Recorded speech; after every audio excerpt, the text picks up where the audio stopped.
Halo, perkenalkan, nama saya Mita Sandraini Azahra dari kelas Piwar 1.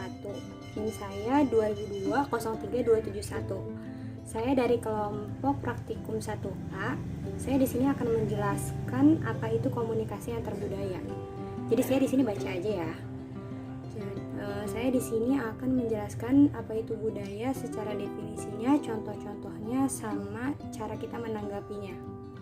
Jadi komunikasi antar budaya sendiri itu dibagi jadi dua kata, yakni komunikasi dan budaya.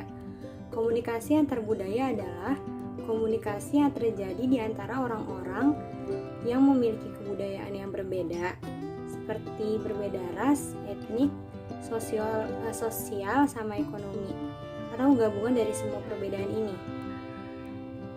Kebudayaan adalah cara hidup yang berkembang dan dianut oleh sekelompok orang serta berlangsung dari generasi ke generasi.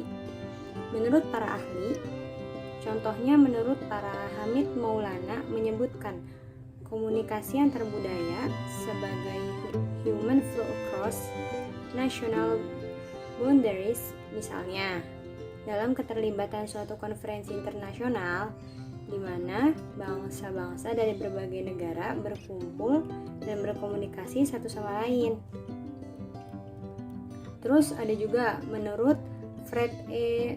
Jen mengartikan komunikasi antar budaya sebagai interaksi tatap muka di antara orang-orang yang berbeda budayanya.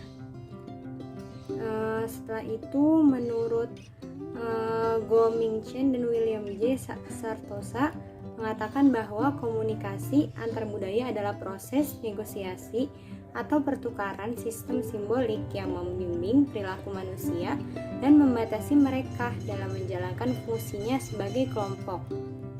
Selanjutnya, rekan saya Sultan Zaidan Atala akan melanjutkan video yang akan memberi contoh komunikasi antar budaya dan juga cara menanggapinya. Sekian dari saya. Halo, terima kasih rekan saya Mita. Perkenalkan, nama saya Sultan Zaidan Atala dan saya 2203247. Saya dari kelas Piwar 1A. Di sini saya akan memberikan beberapa contoh mengenai komunikasi budaya dan penghambat dari komunikasi budaya dan juga cara menanggapinya. Saya contohkan Indonesia dengan Jepang. Perbedaan budaya dalam berkenalan. Indonesia yang biasanya saling dengan jabat tangan, tetapi berbeda dengan Jepang dengan cara menundukkan badan atau disebut ojiki. Ojiki biasanya juga dipakai untuk berminta maaf atau berterima kasih.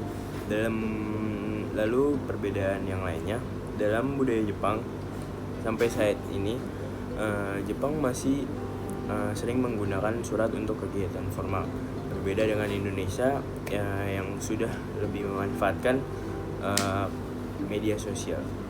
Dalam perbedaan tersebut pastinya ada beberapa hambatan dalam komunikasi. Yang pertama, yang pastinya ada budaya, persepsi, emosi, bahasa, dan juga kompetisi dari perbedaan tersebut.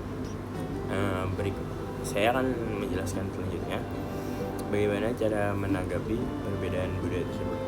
Yang pertama yaitu mengakui dan menghargai perbedaan tersebut. Hambatan komunikasi lintas budaya yang dapat diatasi salah satunya adalah mengakui perbedaan yang ada. Hal ini sangat penting karena pada dasarnya setiap manusia diciptakan secara berbeda-beda.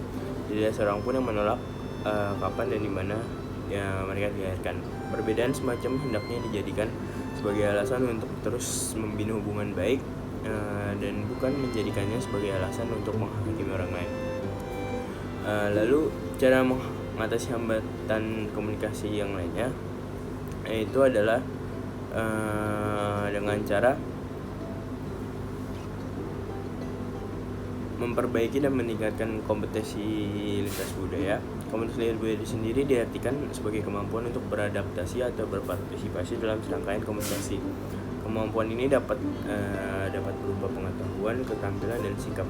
Komunikasi ini didasarkan pada 3 hal, yaitu kepekaan, sensitivitas, kemampuan, dan kesadaran. Contohnya, misalnya kita berminat beradaptasi dengan mempelajari dengan bahasa Inggris.